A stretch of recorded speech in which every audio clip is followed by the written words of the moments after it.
Di sudut kelas paling belakang, Raga sering luput dari perhatian. Seragamnya selalu tampak sedikit kusam, rambutnya acak-acakan, dan tatapan matanya seringkali kosong, seolah pikiran jauh melayang. Ia berasal dari keluarga sederhana yang tinggal di kontrakan sempit, membuat kehadirannya di sekolah elit itu terasa seperti anomali yang tak diacuhkan. Ujian matematika dimulai, ruangan dipenuhi ketegangan. Sementara banyak siswa menggaruk kepala kebingungan, jemari Raga bergerak lincah menuliskan jawaban. Ia begitu fokus, seolah tidak ada hal lain di dunia ini yang lebih penting. Keringat dingin membasahi pelipisnya, bukan karena gugup, melainkan karena konsentrasi penuh yang menguras energi. Hasil ujian ditempel di papan pengumuman. Seketika riuh rendah memenuhi koridor.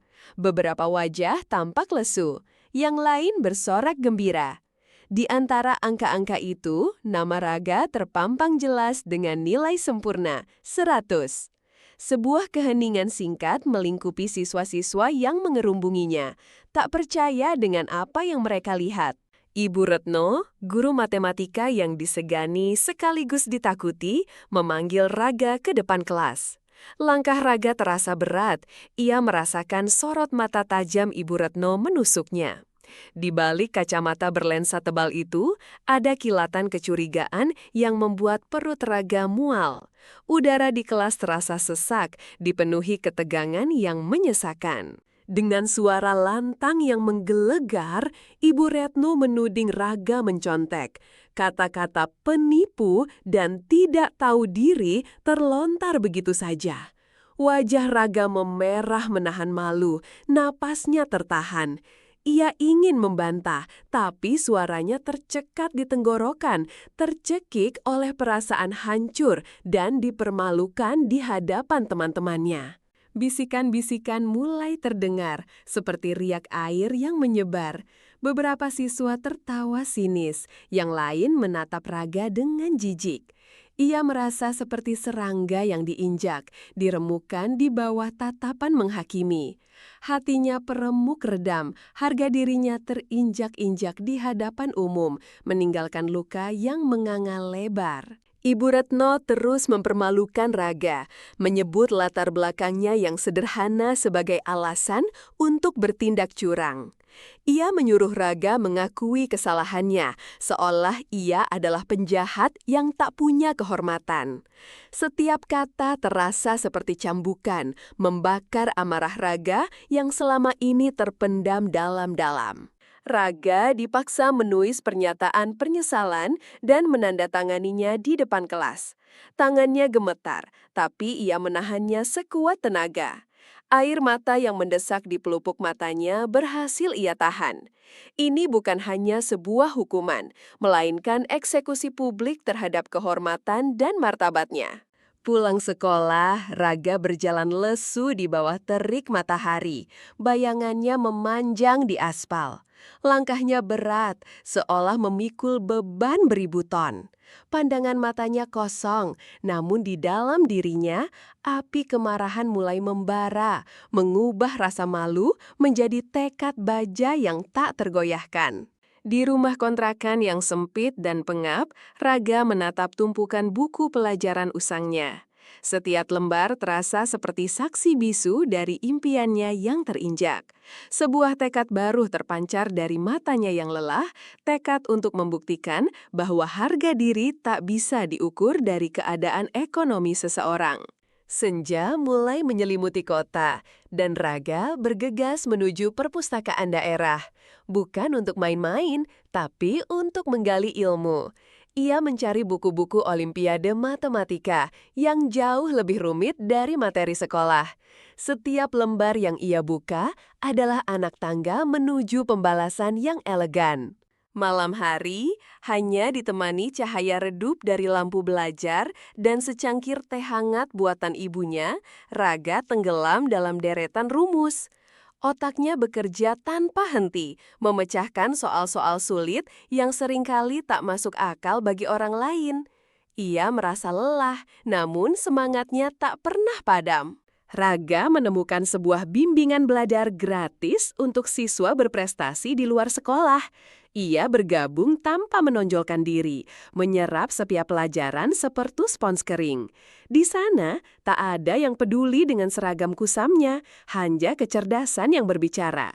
Ia merasa sedikit lega di lingkungan yang baru ini. Pak Budi, pustakawan tua yang ramah, sering melihat Raga larut dalam buku-buku tebal. Diam-diam, ia terkesan dengan kegigihan Raga. Sesekali, ia memberikan rekomendasi buku-buku langka yang berkaitan dengan Olimpiade. Senyum kecil Raga sebagai balasan menjadi bukti kepercayaannya yang mulai tumbuh. Dengan sisa uang sakunya, Raga mendaftarkan diri pada Olimpiade Matematika tingkat kabupaten. Ia merahasiakan ini dari sekolah, bahkan dari keluarganya. Ini adalah pertarungan pribadinya, arena pembuktian diri yang harus ia menangkan sendirian, tanpa sorotan atau ekspektasi dari siapapun. Sari, teman sekelas Raga yang dulu bersimpati saat kejadian memalukan itu, sesekali melihat Raga membaca buku-buku yang tak biasa di kanting. Ia memperhatikan ketekunan Raga, dan diam-diam rasa kagum mulai tumbuh dalam hatinya. Ada aura berbeda yang kini terpancar dari sosok Raga yang dulunya pendiam. Raga menghabiskan waktu luangnya dengan berlatih soal, kadang hingga larut malam. Ia tak hanya mempelajari, tapi juga memahami inti dari setiap masalah. Saat sebuah soal sulit berhasil dipecahkan, senyum tipis terukir di bibirnya. Bukan karena sombong, tapi karena kepuasan atas jerih payahnya sendiri. Ibunya sering khawatir melihat Raga pulang larut malam dengan mata merah dan lingkaran hitam di bawahnya.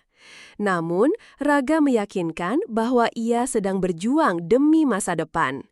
Ibunya dengan penuh kasih sayang hanya bisa menghela napas, tak tahu perjuangan apa yang sebenarnya sedang dilalui putranya. Pengumuman pendaftaran Olimpiade ditutup.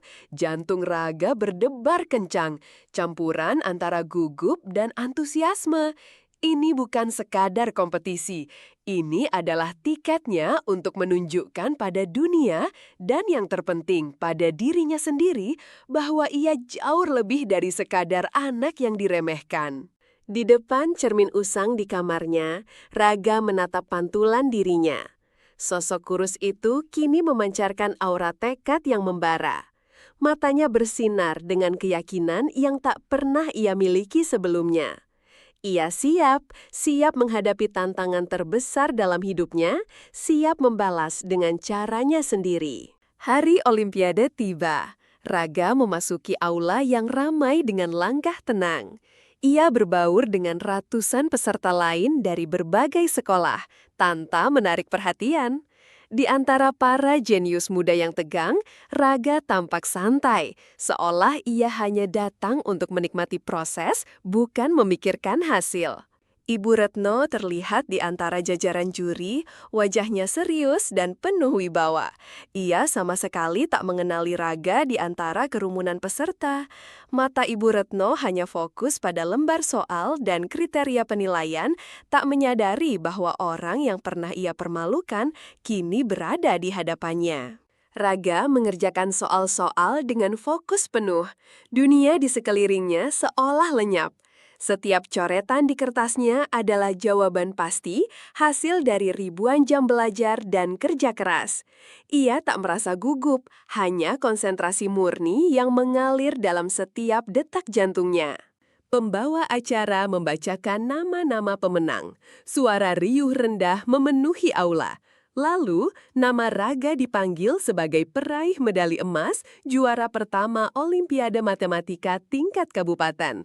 Seketika, keheningan melingkupi aula, disusul bisikan dan tatapan tak percaya. Seluruh peserta dan juri menatap panggung, mencari sosok yang baru saja disebut. Raga melangkah maju, postur tubuhnya lebih tegak, sorot matanya yang dulu kosong kini memancarkan cahaya keyakinan. Ia naik ke podium, aura kemenangannya memenuhi ruangan. Ibu Retno tercengang, wajahnya memucat pasi saat mengenali Raga yang kini berdiri di podium. Matanya membelalak tak percaya. Sosok yang ia anggap remeh dan ia tuduh mencontek kini menjadi yang terbaik. Rasa malu dan penyesalan mendera hatinya, menggerogoti kebanggaannya. Tepuk tangan riuh bergema di seluruh aula. Raga mengangkat medalinya tinggi-tinggi, sebuah senyum tipis terukir di bibirnya. Bukan senyum sombong, melainkan senyum kelegaan dan kepuasan yang mendalam. Ia telah membuktikan dirinya, bukan hanya pada orang lain, tapi terutama pada dirinya sendiri. Sari menghampirinya dengan mata berkaca-kaca, penuh rasa bangga dan haru. Ia memberi selamat dengan anggukan penuh hormat. Pak Budi, sang pustakawan, tersenyum dan mengacungkan jempol dari kejauhan. Dukungan diam-diam mereka kini terbayar lunas. Ibu Retno sengaja menghindari tatapan Raga. Wajahnya menunduk, merasa sangat malu dan menyesal. Dendam Raga terbalaskan tanpa kata-kata kasar atau tindakan fisik. Prestasi gemilangnya adalah tamparan telak yang paling elegan, menancap jauh ke dalam hati Ibu Retno. Raga menatap langit sore. Beban berat di pundaknya terangkat.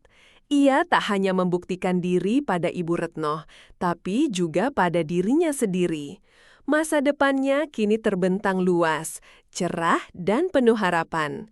Ia telah mengubah luka menjadi kekuatan dan diremehkan menjadi inspirasi.